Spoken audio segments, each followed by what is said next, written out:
Today, I'm going to talk about 5 tasty snacks that fight cancer can help you beat disease.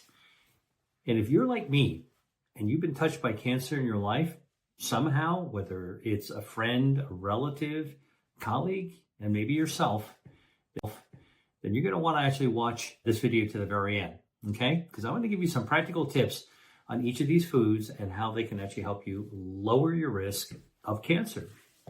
Ready? Let's dive in. The first food that I want to talk about that can lower your risk of cancer are walnuts. That's right, walnuts. Tree nut. Now, I personally love walnuts.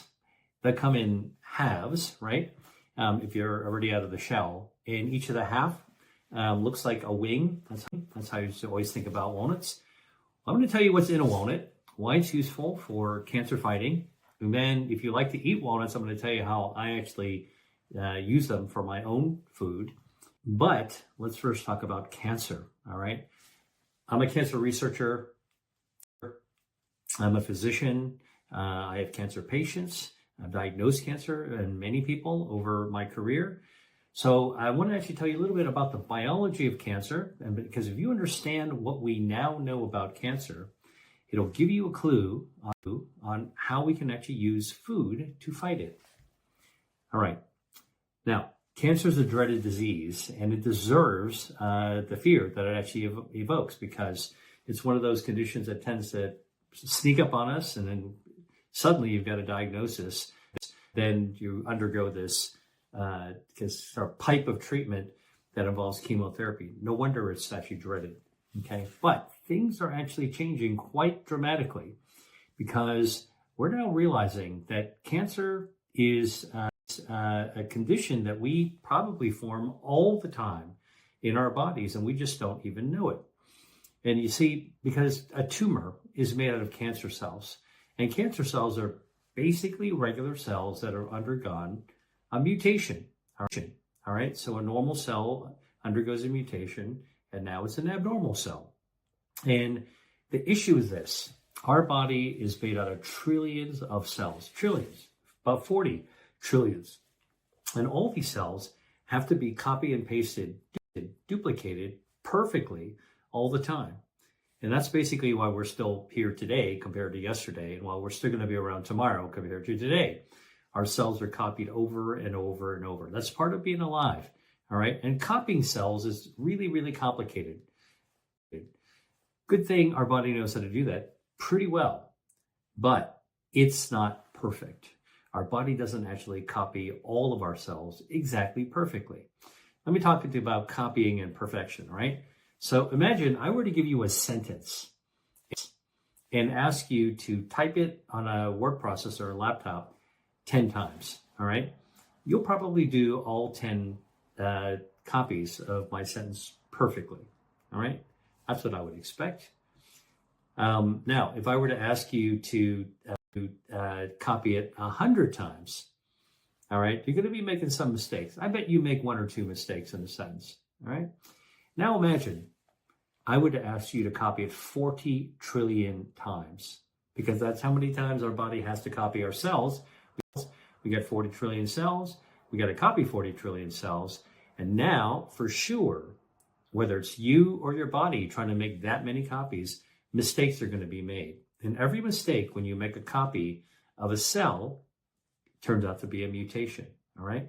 Now, do you know how many mutations or how many mistakes your body makes every single day out of 40 trillion copy and paste? Take a guess. What do you think? The answer actually is 10,000 mistakes are made every day. 10,000. It sounds like a lot, but actually it's very few compared to 40 trillion.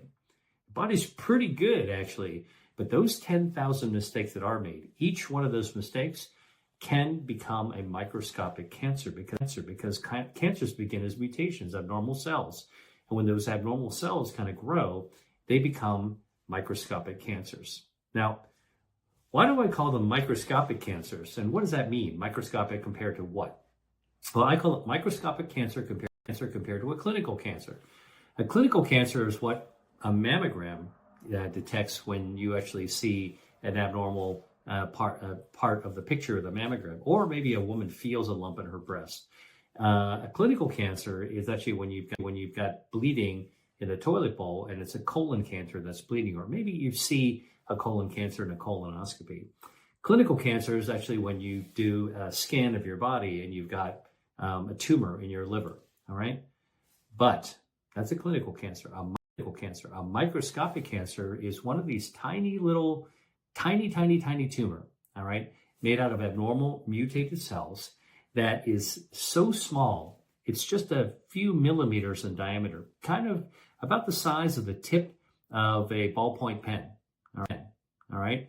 And a tumor that size is basically can form all the time, like a pimple on your back, right? So if you got a pimple on your back, you might not know it. If you had a pimple on your face, you probably would see it, it would bug you, probably go away, or you might decide to treat it. But we form pimples on our backs all the time. We don't look at our back, so we don't know it's there, and our body will kind of resolve the pimple. It'll kind of go away by itself. And that's actually what happens to these microscopic cancers that are present and growing all the time in our bodies, all right? Now, if they're growing in our bodies, these microscopic cancers, because of copy-paste errors that occur every single day, 10,000 errors that are every day. Now, not everyone's going to turn into a microscopic cancer, but some of them will. What actually happens? Well, they sit there and they try to grow. They can only grow to 2 to 3 millimeters in diameter. That's about the size of the tip of a ballpoint pen. Then they are frozen and can't get bigger. You know why? Because they don't have a blood supply. No blood vessels are feeding a cancer like that. The reason that no blood vessels are feeding cancer like that is because our body has a natural defense system. It's called the angiogenesis defense system that helps our healthy tissues grow blood vessels and get a circulation, and keeps disease tissues like that microscopic tumor from developing a blood supply. All right, so that's one of our health defenses. I write about it in my book, Eat to Beat Disease. I teach about this health defense system and the foods that can activate it in the online course I teach called the Eat to Beat Disease course that I give, every couple of months. But here's the key thing. Your body does a good job to hold that microscopic tumor in check. And then another one of your defense systems, your immune system, will have immune cells that wing by. They're conducting surveillance all the time. These immune cells are in our bodies, and they wing by that microscopic cancer. They see it. It's kind of like seeing a drug dealer on the corner of a peaceful neighborhood. Shouldn't be there, right? So what does a cop do? The police will actually interrogate the weird-looking guy, the suspicious-looking guy, and if they think they're suspicious enough, you're going to throw them in the back of the paddy wagon and take them away, cleaning up the neighborhood. And that's exactly what your immune system does. Okay, so the body is actually preventing blood vessels from growing to feed the cancer, so it's stuck at 1 millimeter. Now your surveillance system, the immune system, wings by, spots this abnormal microscopic cancer, says, hey, wait a minute, let's go check this out. Find out that it's a microscopic cancer, and then what they do is they actually then destroy the cancer, take it away, destroy it, okay? And that's why, despite the 10,000 mistakes that our body makes in copying and pasting our DNA every single day, that's why we don't develop cancer more often. Now, when somebody develops cancer, the first question that they're going to ask is, hey, doc, why did I get the cancer? And, sometimes there's an answer: smoking, family history, all kinds of things that are high risk factors for cancer. But actually, the more important question from my perspective is, how come we don't get cancer more often? And that's because of our body's health defense systems that keep the cancer at bay. And once you realize that the body actually has its own way of battling cancer and keeping it at bay, suddenly it actually opens the idea that maybe there's another way that we can actually use diet and lifestyle to amp up, okay, to shore up our body's natural health defenses against cancer. All right. Now, notice I didn't talk about chemotherapy at all. That's even part of the equation here. Okay. Now, this whole issue about microscopic cancers, how do we know they exist? Well, I'm all about evidence, so I'll tell you that this has been established in autopsy studies of people who died of not cancer, right? So they might have died in automobile accidents or trauma, some other cause. And some people undergo an autopsy. And what the pathologists who conduct these autopsies do is they go check every single tissue, including breast and prostate and thyroid. And this is where the discoveries were made, because autopsy studies of women who didn't die of cancer but other causes, these autopsy of women have shown that 40% of women between the ages of 40s and 50, all right, already have microscopic cancers in their breast.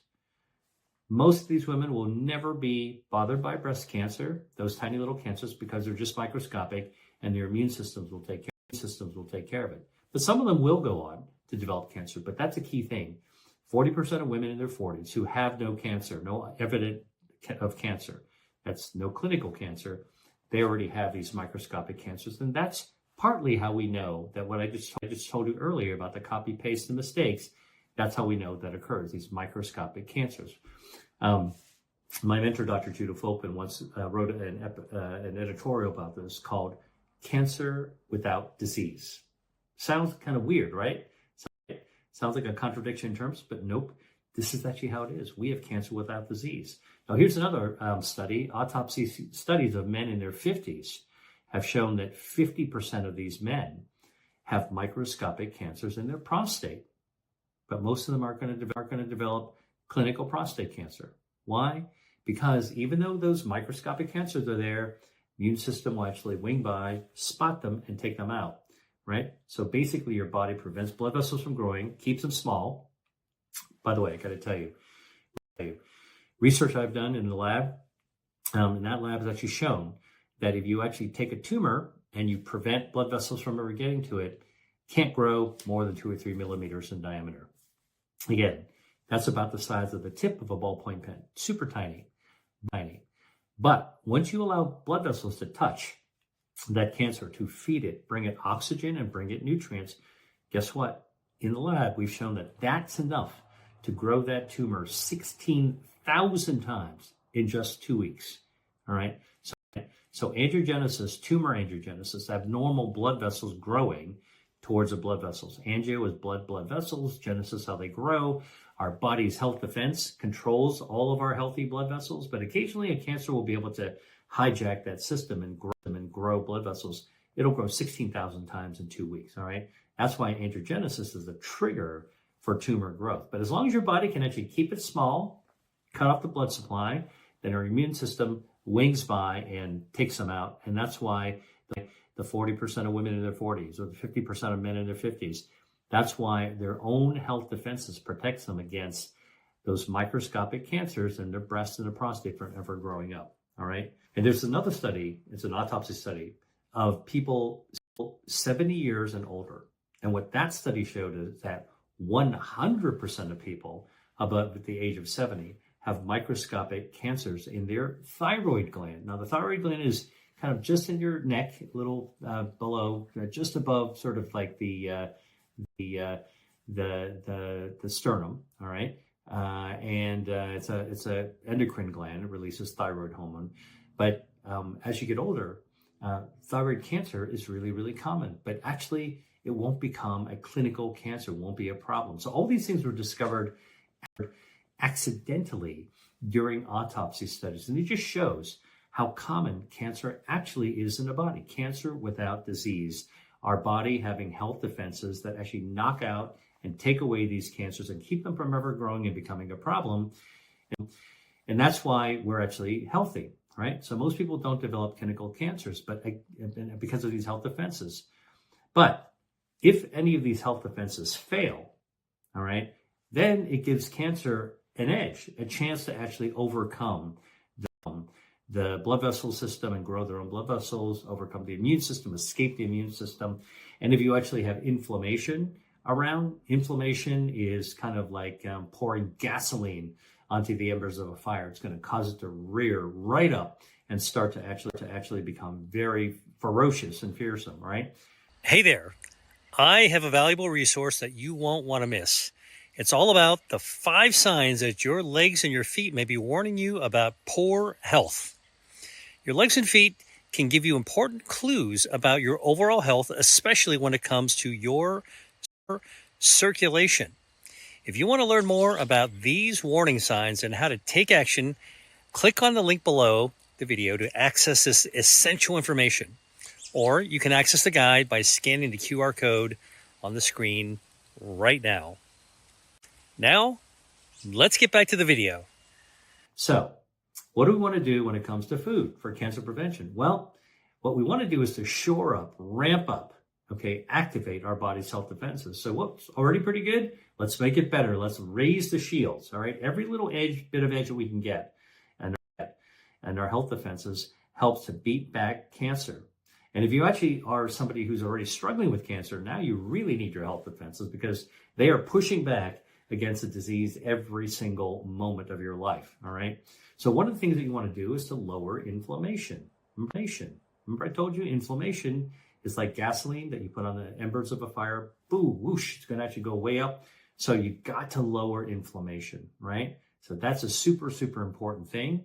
And you also want to raise your immune system so you've got better surveillance. More immune cells can see that cancer and start to take them out.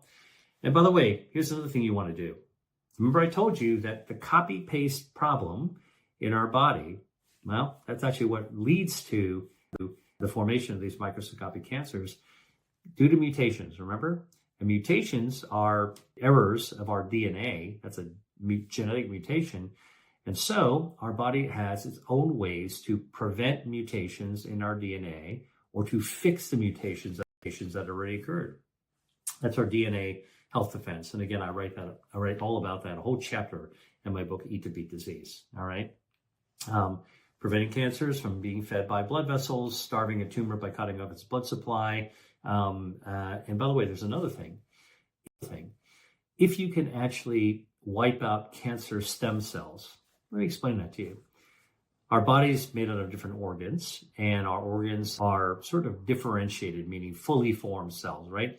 Your liver is fully formed, your heart is fully formed, but your body has the ability to renew and replenish the cells using stem cells. And you've probably heard of stem cells through regenerative medicine, but this is actually real. So stem cells can kind of rebuild tissues. Now, normal healthy organs have stem cells, right? And our stem cells, our healthy stem cells can rebuild those. But cancer is very, very sneaky. So tumors can have their own cancer stem cells.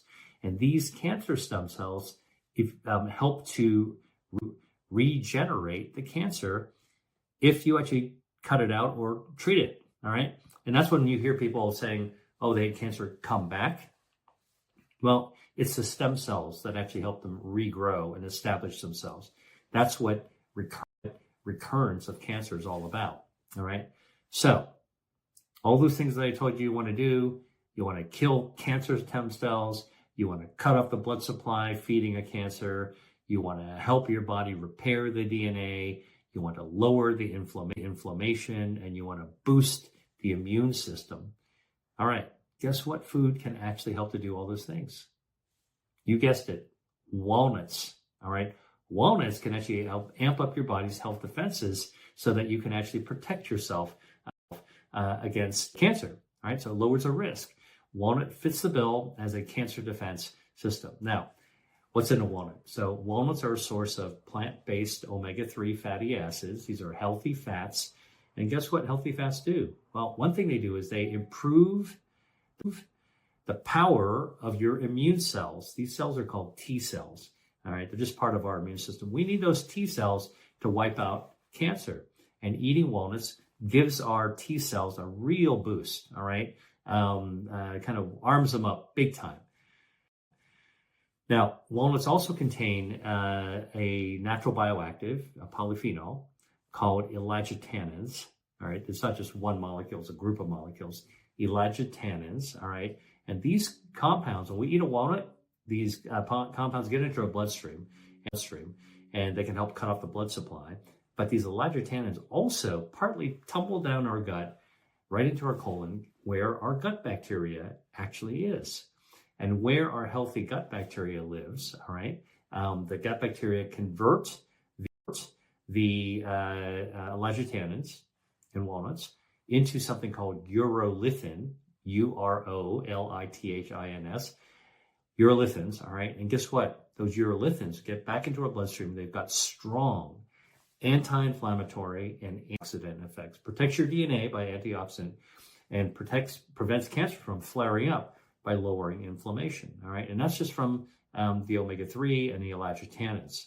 Now, how do we know this works? Well, it's been studied in human research, and studies conducted by researchers at Marshall University looked at people who ate walnuts, and they looked at the risk of breast cancer, all right? So here's what they did. These are women they enrolled into the study who are already getting a biopsy because there's a suspicion they've got breast cancer, right? Maybe it's abnormal mammogram, maybe it's a lump that they felt. And so these are women who were already getting a biopsy. Now, one group actually they divided the group into two. One group actually got 2 ounces of walnuts a day for 2 weeks, all right, leading up to their biopsy. And the other group didn't get any walnuts, all right? So it's walnuts versus no walnuts. And what happens when the researchers looked at the biopsies, so don't forget, they got the walnuts a couple of weeks before the biopsy.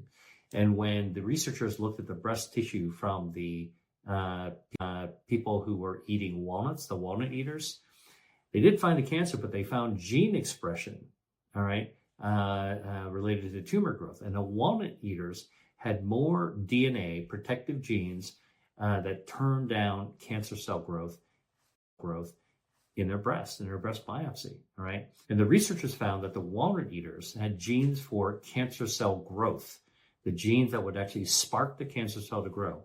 They were turned down, right? Well, by eating walnuts. So eating walnuts turned down the genes that drive cancer cell growth.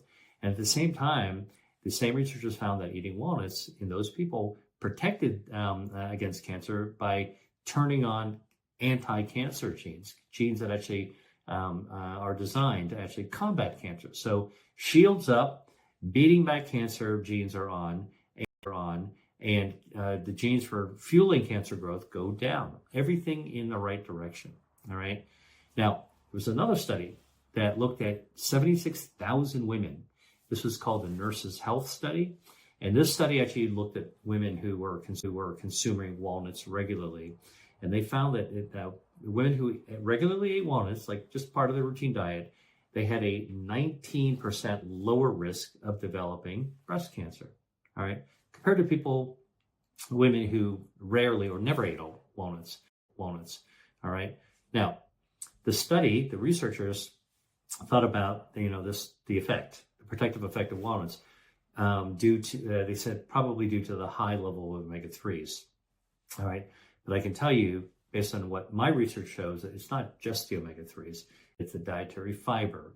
It is the anti-angiogenic effects of the elagitannins. It is the anti-inflammatory effects of the omega-3s. Everything works together to lower risk. And that's where, the concepts which are found true in the lab can apply to people in large clinical studies and observational studies as well. Just taking a look at, does it work in people? And it seems like it does. One more thing about walnuts, guess what? Walnuts actually have a substance that can kill cancer stem cells. Those are those pesky cells I told you about that help the cancer come back, the baby cancer cells. Well, eating walnuts actually has a substance that kills the cancer stem cells so the cancer won't come back. This has been studied in a lab as well as in people with colorectal cancer, all right? Now, I'm telling you, there was like a study of 700 people with colon cancer, stage 3 colon cancer. They were getting their regular treatments, and it showed that those people who actually were eating regularly, a fistful of walnuts, tree nuts like walnuts a couple of times a week, they had like a 50% lower risk of dying from their colon cancer. So this isn't, walnuts being the chemo. It's actually adding walnuts to boost the health defenses while you're getting regular treatment, all right? And this was a study done with all the major medical centers around the country, like Duke and Harvard and MD Anderson, all these like really, really prestigious medical centers. looked at this event, and they actually published it and presented it at the American Society for Clinical Oncology. So this was actually in front of a mainstream audience of cancer researchers as well. All right. So walnuts, good. Now, how do I like to eat walnuts? There's a lot of different ways, and I thought I would share some of them with you. So first of all, for any kind of tree nut, but also walnuts, I like to roast them lightly in order to bring out their flavor. Right. So the way to do it is you get bulk walnuts. Now, I specifically look for ones that are just like the wings are like have walnut halves, or the wings, the half wings. I don't like them when they're kind of like are pre-crushed up already. I'll do the crushing, thank you very much. All right, so I get the walnuts that are, as intact as possible. You stick them on a cast iron pan. You don't need any oil at all. You just put the cast iron pan on top of the range. All right, if you've got gas, turn it on low. All right, you want to heat the pan. You're not cooking the walnuts. You're getting the pan hot, and you're moving. You're going to be holding the handle of the pot. Move it back and forth and back and forth. All right, and now the walnuts are shaking around. You're going to toast up the walnuts that way. You can start smelling their flavor after, a couple of minutes, and stop before they burn. So as soon as you kind of get that nice fragrance, and they're kind of crisped up, all right, I literally just turn off the flame, take them off the flame, pour them off onto a plate, let them cool down, all right? And once they're cool, you can crush them up, and now you've got these crushed up toasted walnuts. I love that. Sprinkle it over your yogurt, or sprinkle some in your oatmeal. You're taking yogurt, which is a probiotic food, or oatmeal, which actually has got huge amounts of dietary fiber and useful bioactives for gut microbiome, all right, to lower inflammation and speed up healing. Now you can sprinkle some walnuts on top of it, and now you've actually added a cancer preventative substance on top of something that's already good for gut health and good for heart health, and now you've got good for cancer health as well. Now, by the way, if you want to actually aim towards longevity, this is a great way to do it because, for example, yogurt has been shown to improve longevity, and now you can actually sprinkle a little bit of anti-cancer or cancer-fighting food right on top of that. Works well together from a taste and flavor perspective. I would probably cut up a little bit of fruit on top of that just to give the walnuts and fruits some flavor. Now, if you say, what would be a good fruit with walnuts? I always like fresh fruit, especially whenever it's in season. But apples and walnuts work together. I kind of think of walnuts as in the fall, so it doesn't have to be fresh. You could take dried cranberries, dried blueberries, and walnuts. Those are all good combinations that you can actually put together, right? And oatmeal itself, by the way, can reduce cancer risk because oatmeal contains substances that are naturally anti-inflammatory. Put out that fire. All right. Okay. Another way that I actually like to use walnuts is in a pesto. Now, you probably have had pesto before if you like Italian food, right? Like the real original pesto is super simple. It is extra virgin olive oil, it's garlic, it's basil leaves, and it's pine nuts. And you literally go into a mortar and pestle and grind that into a paste. All right, mix it all together. It smells great. And then if you cook some pasta, I like to use Trophy, which is Trofie, which is the original type of shape of pasta where pesto was developed in Liguria. You take a dollop of that pesto you just made and throw it onto the Trophy, mix it around. Amazing. It's full of healthy ingredients. The extra virgin olive oil, the basil, the pine nuts, the garlic, all good for you, right? But instead of adding pine nuts, all right, which I also love pine nuts, try adding crushed toasted walnuts instead. Now you've got a walnut pesto. And by the way, there are different kinds of walnut pestos out there if you want to look around for them. But you can make your own, all right? And that's a great way, delicious way to be able to get walnuts into your diet as a way that you might not naturally think of, right? So, and by the way, if you're gonna actually make a pasta with walnut pesto, I suggest a organic whole wheat pasta. All right, it's a little brown, a little nuttier, a little bit more nutritious as well, and it's got those bioactives from the whole grain, better dietary fiber. Now you add what we just talked about, walnut pesto on top of that. man, you've got basically a vegetarian dish, all right, that lights up all your body's health defenses. You want to put some ground cheese, like Parmesan Reggiano cheese, ground padano, like you actually grind it up in there. That's another component of a traditional pesto. You can do that too if you eat dairy. Dairy's not bad in a small amount.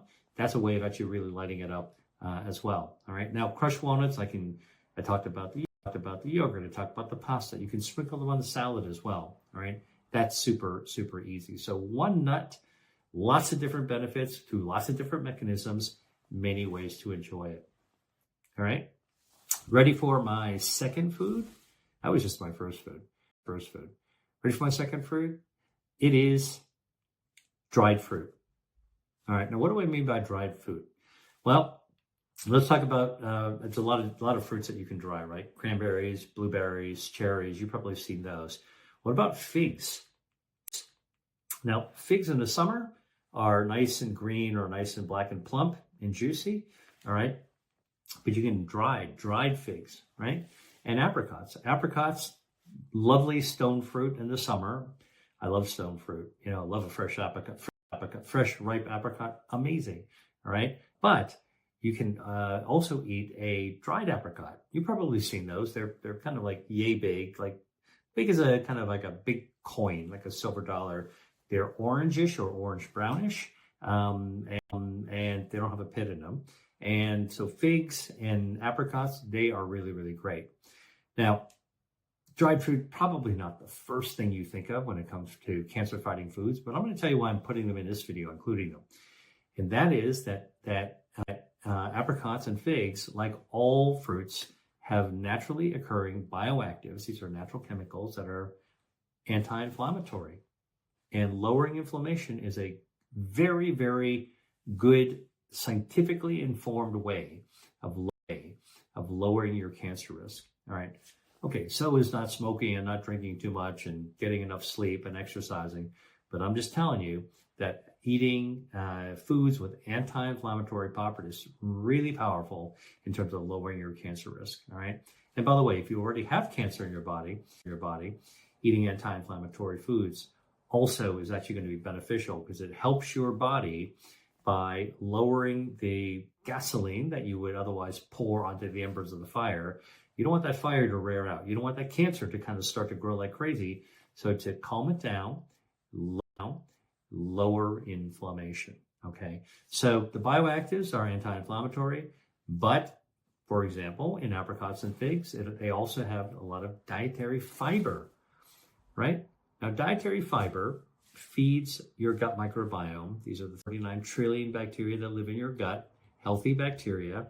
And when you feed these healthy gut bacteria fiber, dietary fiber, one of the things they do is they actually begin releasing substances called short-chain fatty acids, all right, or SCFAs, SCFA, short-chain fatty acids.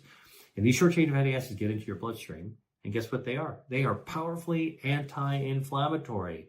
SCFAs, anti-inflammatory.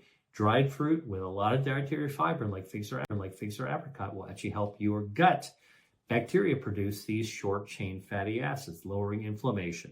All right. So both bioactives in dried fruits, as well as the dietary fiber that's found in them, will actually help you lower cancer risk by lowering inflammation. All right. Now, why am I talking about dried fruit as opposed to fresh fruit? Because I love fresh fruit, and I'm saying that you should definitely eat fresh fruit when they're in season. However, it's a lot easier to eat a handful of dried fruit than it is, multiple whole fruits, right? So think about this. If I told you dried apricots are good, and you say like, well, how many should I eat? And I told you, well, I don't know, eat 4 or 5 dried apricots. Boom, boom, boom. They're really easy to eat, 3 to 4 or 5 dried apricots. But if I wanted you to get that amount of dietary fiber and bioactives, and I told you to eat the whole round apricot fruit, you're going to be eating 4 to 5 apricots. That's work. All right. That's considerably more. All right. So that's why dried fruit's an easy way to kind of get what you need. without actually making it a big mess. And because it's not juicy, all right, you can take it around in a bag and eat it as a snack. Eat it as a snack. Perfect snack, or you have a busy day, or you're traveling. So that's one of my little travel tips for you, is that if you're going to get like dried foods that you want to actually have cancer fighting ability, the walnuts we talked about, dried figs, dried apricots, make your own trail mix. That's what I'm telling you. Don't get the pre-made stuff that's got, you know, M&Ms and all kinds of other candy and then sugar sweetened. Make your own, all right? And make it suit your taste, because this is all about you. It's personalizing nutrition, personalizing health. Now, we're talking about dried fruit, talking about apricot, for example. This is actually where you might try to buy organic. Now, what am I talking about that? Because in dried fruit, the skin is dried right onto the fruit, shrunk way down. Think about a dried apricot, right? It's only about this big. It's about like yay thick. And it's the entire apricot kind of shriveled up. You're never going to be able to wash any pesticides off that. That I guarantee you. Okay. And in fact, studies have been done using the types of pesticides that we spray onto our food crop. And it was found that even no matter how hard you wash them, you're not going to be able to get rid of all the pesticides, because some of these commercial pesticides soak right into the skin, about 20% into the skin. Now they're stuck there, and you're going to be eating them, all right? Which you don't want to do, especially if you're trying to lower cancer risk, right? Does that make sense? So organically grown foods actually are just safer. They don't actually have those synthetic chemicals sprayed into it, onto the skin, all right? Now, if you're going to buy fruit, whether it's dried fruit or not, I would tell you, if it's dried fruit, just make sure that the kind you're getting doesn't have added sugar to it, right? Some manufacturers are doing anything they can to make their product a little bit more appealing to you. So sometimes they actually add sugar to it. Sure, it's going to taste sweeter, right? Who doesn't like that? But that's not what you want for lowering your cancer risk. Added sugar, all right, can overwhelm your metabolism and help you grow excess body fat. And guess what? That excess body fat, especially visceral fat that's found in a tube of your body, that visceral fat actually can be inflammatory. And remember, that's exactly what we're trying to do, is to fight inflammation, not to accidentally eat something that's going to grow it. So always check the label of your dried fruit to make sure that there's no added sugar and no added chemical colors, artificial dyes, artificial flavoring, artificial seasoning, artificial preservatives. I mean, don't believe me. Manufacturers want their product to look pretty, so they'll actually put all kinds of chemicals in there to kind of give it that sex appeal in the package. All right. So just remember that. Just get them plain. Again, we're adding this up like the trail mix, which is how I like to use the walnuts, the dried fruits. Okay. Great ways to trail mix. Add it to your oatmeal, cut them up. You get a little bit of sweetness to it. You get a heck of a lot of fiber for gut health. Oh, by the way, good gut health is good brain health, right? Now you probably heard about this, the gut-brain axis. All that means is that if you actually feed your gut really well, your gut bacteria, not only do they lower inflammation, not only do they lower your cholesterol levels, not only do they help your body become more insulin sensitive, which is just being more efficient with your metabolism. Good, healthy gut bacteria text messages your brain and signals your brain to release social hormones. Now, these are the hormones that you actually want because they make you feel better. It's the kind of feel-good hormone that your brain releases when you see a friend you haven't seen in a long time and you go up there, give them a hug, all right? That really good feeling, that's your brain releasing a social hormone called oxytocin. Guess what? Your gut bacteria, when it's healthy, can actually signal your brain to release those social hormones. So it's really good for you, all right? That's why I like to make my own trail mix with all the things I've been talking about today. All right, I'm going to give you another one. So the third food I'm going to give you is cocoa nibs. You ever see cocoa nibs? If you don't pay attention to them, you might just walk right by them. But cocoa nibs are found where they sell nuts, tree nuts, or they're found where they sell candy sometimes, or dried products in the middle aisle. Cocoa nibs are just tiny small bits of crushed, dried, and fermented cacao seeds. All right. So the heck is that? A cacao seed. Well, look, this is the plant that is used to make chocolate, right? Who doesn't like chocolate? So let me explain to you. So in tropical areas, especially volcanic areas, these cocoa trees grow, all right? And these cacao trees grow. And these cacao trees actually, they develop seeds that you can find them, all right? And the seeds are, seed pods are kind of like a football. They're brown, or they can be bright yellow. And when you take one, and I've done this myself, and it's pretty heavy. And when you actually shake it, you can feel the seeds kind of like moving around inside. Cut open that seed pod, open it up, and you'll see other seeds in there. All right, this thing is about yay big. All right, and the seeds in there are inside this bigger seed, the pod. I guess the cacao pod is the right way of calling it, and the seeds are inside it. And those seeds are actually covered with a little bit of fruit. If you peel that fruit and eat it, oh, it's really good. It's really good. It's actually kind of sweet and sour, kind of like a lychee with a little bit of a sour twist. All right, but the nut inside is actually what is dried and crushed and fermented. All right, and once they're basically once you're dried and crushed, you can extract the cacao liquor out of it.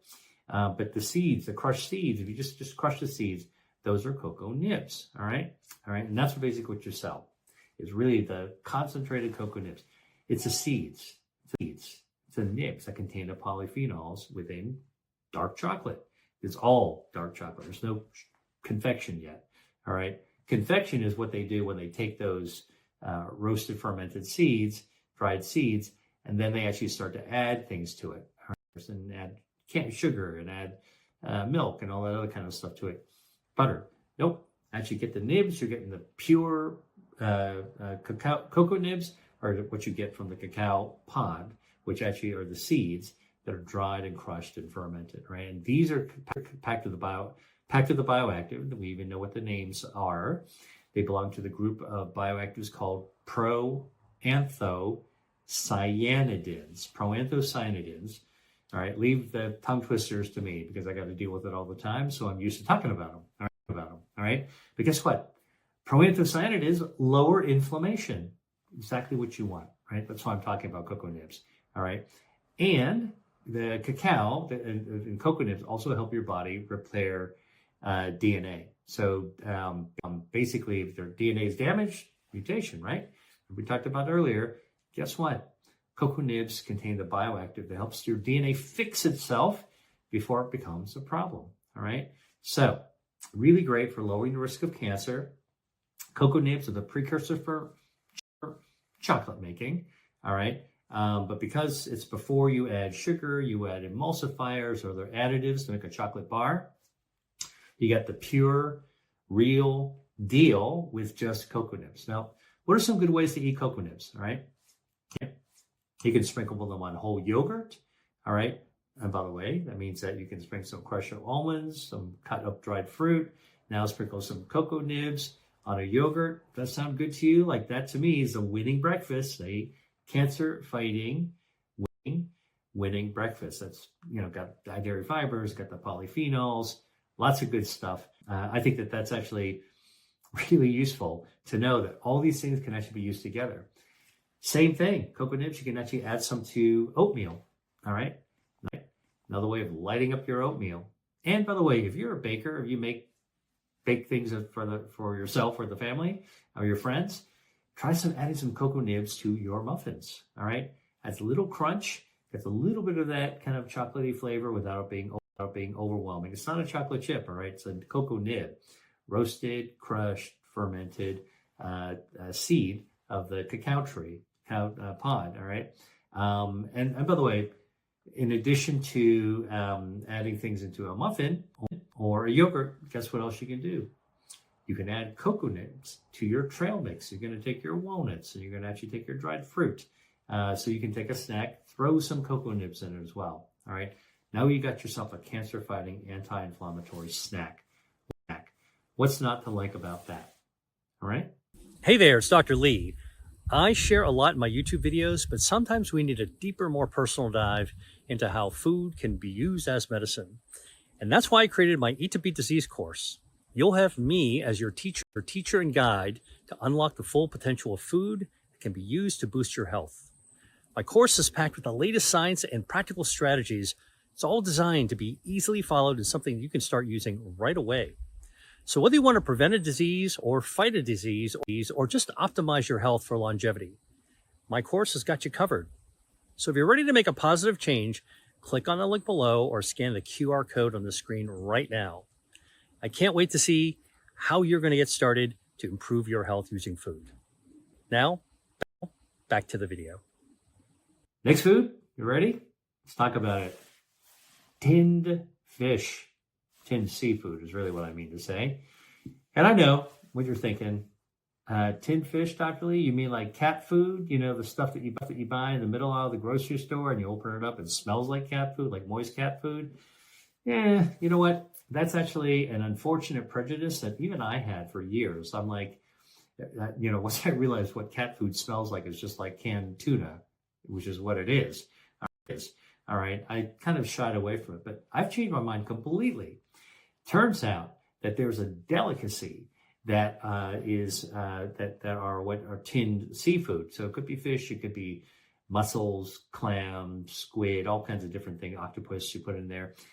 And that's a delicacy called conservas. All right, and that's a delicacy in Spain, a delicacy in the south of France, in Portugal, and Greece.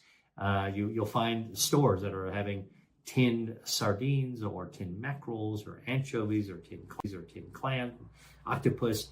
And basically what you need to know about this is that these conservas, which are coming out of the Mediterranean, right? So this is a healthy Mediterranean tradition. The seafood is quickly cooked, usually steamed. Then they actually pack them in extra virgin olive oil with a lot of herbs or spices in order to be able to really marinate the tinned seafood. Then they put it in a tin and they seal it, okay? And basically it's marinating in this oil, healthy oil, and then they sell them. And they can sit in the aisles of the middle aisle of the grocery store, or if you go to a specialty store that sells, you know, imported goods from Europe, you'll usually find these conservas. So if you're actually in the store and you're trying to figure it out, major grocery store, just ask for where the canned fish is. But when you're there, ignore the tuna, all right? That's not the interesting stuff. The interesting stuff, if you look around the edges, you'll find they've got the tinned anchovies or tinned mackerel. That's what you want to be looking at. I usually have a stack of these tins in my pantry. They can last for a long time, like definitely more than a year, maybe up to even 5 years. And what's great about them is tinned fish, great for a snack. You just open it up, just fork it out and eat it. A little bit of sourdough bread. Fantastic, right? So here's like a quick lunch I could do. Toast some sourdough bread, spread some avocado on it, open up a tin of seafood. It's marinated with piquillo peppers or something like that, an extra virgin olive oil. Just those two things. I'm done with lunch, and it's good, and it's healthy, and it's probiotic. Feed my gut bacteria, lowers my inflammation, all right? So a quick lunch like that, or you can actually make a full meal out of it. And I'll tell you, you know, if I sometimes run out of time to cook a more elaborate meal, or I forgot, I'm so busy, like, oh man, forgot to plan dinner tonight. And I don't really want to go out to get dinner because usually takeout isn't that healthy for you. Guess what? I'll go open my pantry. I'll look for the conservas, the tinned seafood right away. I'll pick out one that I want to eat. What's, you know, mackerel or clam or squid or whatever. All right. I'll pop it out. I'll look for some whole grain pasta. Look for some a tube of tomato paste or anchovy paste or garlic paste, a little extra virgin olive oil. And I start to, I'll take a pan, put a little extra virgin olive oil in it, chop up some garlic, maybe add some tomato paste or anchovy paste, stir it up. Now you get this oil. You get this oil that's incredibly fragrant. And then cook the pasta. Pasta's done, al dente, please. I'll drain that. I'll stick it right in there. I'll stir the pasta so it's covered with the sauce, all the good stuff, right? extra virgin olive oil and anchovy paste and tomato paste. It's very umami, all right? And then I'll take that tin seafood, cut it up, okay? So they're sort of small forkful pieces. Throw it right in there, mix them all together, and bam, I've got a dinner, all right? I've got an omega-3 from the seafood, rich dinner that fights inflammation, lowers the risk of cancer, all right? Want to really pop it up a little bit, add some capers. Capers are salted, so you want to make sure you don't give yourself high blood pressure. Rinse off any salt if it's packed in salt or salt and vinegar. Rinse it off really well. Put it in a wooden chopping block board. Chop, chop, chop, chop, chop. I would just chop up coarsely the capers. Throw them right in there. Or you could just throw the washed capers right into the dish. Squeeze some lemon. All right, little fresh cracked pepper. You got yourself a pretty nice meal. I could knock one of those. I could knock that out in less than 15 minutes. Come over to my house if you want to eat that. All right. So that's a great way. Cancer fighting, omega-3s, a way of it's also inexpensive. All right. Now you can buy expensive conservatives for sure, but what I'm trying to tell you is that tinned seafood, you can keep a stack of that in your pantry and not have to go out. What you make at home is going to be better than the food you get into a restaurant, and it'll lower inflammation. And by the way, omega-3s have been shown, and I write about this in my book, Eat to Beat Your Diet. Eating omega-3s from seafood, like conservatives, like tinned fish, can also help to ramp up your metabolism. It helps you burn away harmful extra body fat. And when you do that, by the way, you're lowering inflammation as well. Okay, all these great things. You can kind of see, cancer is a complicated disease. It's a feared disease. I'm trying to demystify it a little bit for you. And they show you how you can actually ramp up your body's own health defense systems in order to be able to counter cancer, push back against it, make it less likely that the cancer will become dangerous for you. And omega-3s from conservatives are also anti-angiogenic. They starve cancer by cutting off the blood supply. All right. So basically, if you look at the research out there, there's actually research studies that have looked at consuming omega-3s, whether it's by supplement or seafood, been shown to reduce the risk of liver cancer in people, breast cancer in women, prostate cancer in men, and brain tumors as well. All right. So this has actually been shown not just in the lab, but also in studying the outcomes of people who are actually eating these foods. All right. So what am I actually trying to tell you? Tinned seafood, great to store, inexpensive meal, ingredient for meal, easy to whip together for something convenient and something really, really healthy. I enjoy it. Tastes really great. All right. Don't forget that little squeeze of lemon at the end. It actually takes because it's seafood. It really kind of helps. A little bit of acid will help pop the flavor. Make sure you don't eat too much of it. All right. Do not overeat your carbs when it comes to pasta. All right. And by the way, I did mention extra virgin olive oil. All right. Extra virgin olive oil's got healthy fats, monounsaturated fatty acids, but it's also got bioactives. You know how extra virgin olive oil has a little peppery flavor, right? Spicy flavor. That spicy flavor is due to the polyphenols. We know what they're called: hydroxytyrosol, oleocanthal. All right. And guess what? Those are also anti-inflammatory and anti-angiogenic, and they also boost your metabolism.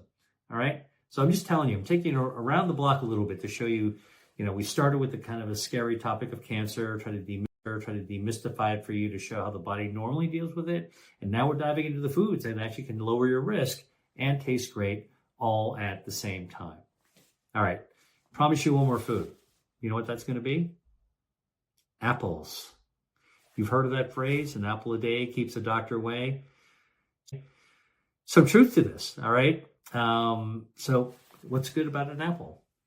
An apple, you can buy apples all year round, but fall is when you get the most varieties of apples.